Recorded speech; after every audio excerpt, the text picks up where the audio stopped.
I'm Caroline and this is Avery, and I'm going to be asking her some questions on our course topics. So, to start it off, how do you believe the natural selection works?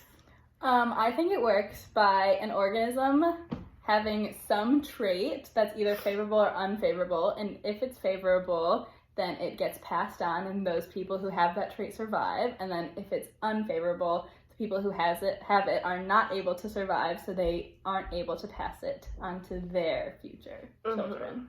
And how do you think this is like a little different from just plain genetic mutation? So I think that the genetic mutation is the original change that the organism the organism has, and then natural selection is how it gets passed on, and then like how it decides who's able to survive and live with it or who's not able to survive. Okay, so fact, variation in a population exists, right? We know that. Facts. So certain animals will have certain different genes and other animals will have other genes. So you add in natural selection, so you add an environmental change, you add something like that. The people with the gene that is favorable, like you said, or the gene that is, a variation from the rest of the population is more likely to survive, then leading to a change in the overall population. So we're going to move on to neurobiology now. So, do you know what neurons do and how many there are, like different types? I know that they send information throughout the brain. I don't know how many types. Okay, so we'll just start for a little bit.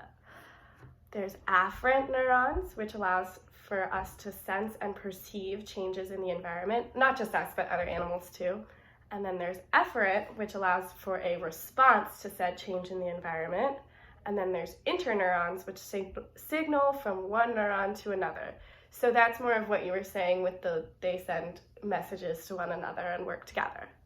So it's a known fact that humans have more neurons than, say, a worm. Why do you think it's beneficial for humans to have more neurons? I would say that there's just more cognitive things going on. We're more advanced and developed than worms, so we're able to do more, and they help for that.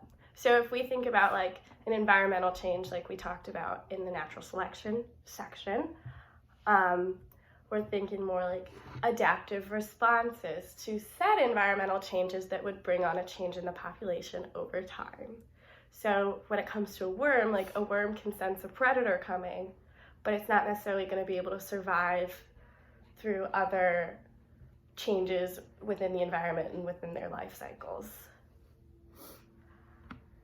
And how do you think, so we'll just start off as a preface.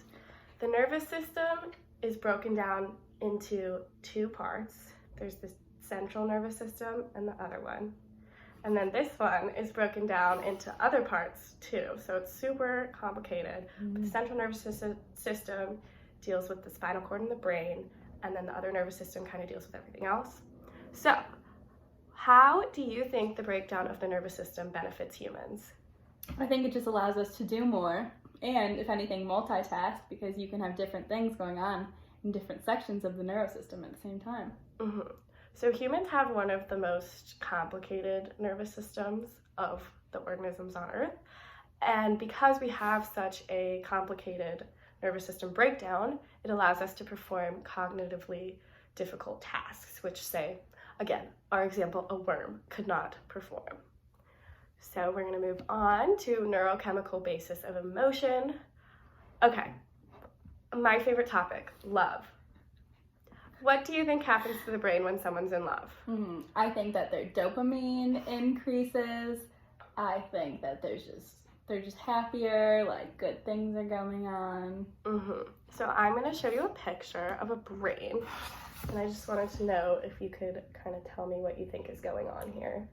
I would say maybe this different colored spot could be some dopamine, and maybe an increase in dopamine. They're just more excited, they're just happier. Yeah.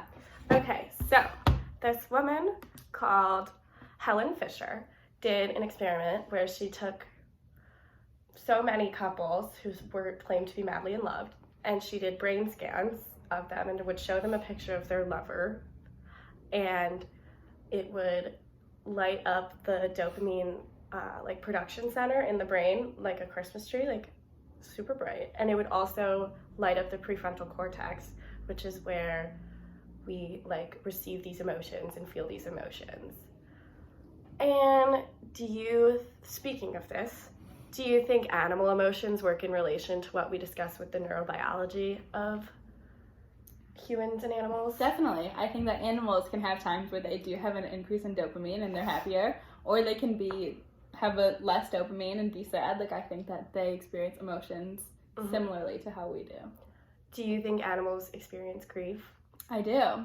I've had dogs pass away, and I've still had other dogs, and they act different. Like, it's clear that they are also grieving as much as we are. So I'm going to show you a short clip of a video from a TED Talk. Oh, wait, my sound's not on. This is an elephant named Philo. He's a young male. This is him 4 days later. Humans not only can feel grief, we create an awful lot of it. We want to carve their teeth. Why can't we wait for them to die? Okay, so you saw that heartbreaking scene That was. of all the elephants surrounding the other elephant. What do you think was happening there? I think that they're mourning the loss of a family member, a friend, a loved one. Okay. Do you think that animals feel as deeply as humans feel? Yeah, I do. I feel like loss any time is hard, regardless of what organism you are. So we're gonna switch it up a little bit to a more exciting, happy topic. Okay. How do you feel when you listen to your favorite song? I feel pretty good. I feel like I'm excited. I know the words, so that's always a plus. Yeah. Would you say you feel like happy? I'd say I feel happy. Okay. Yeah.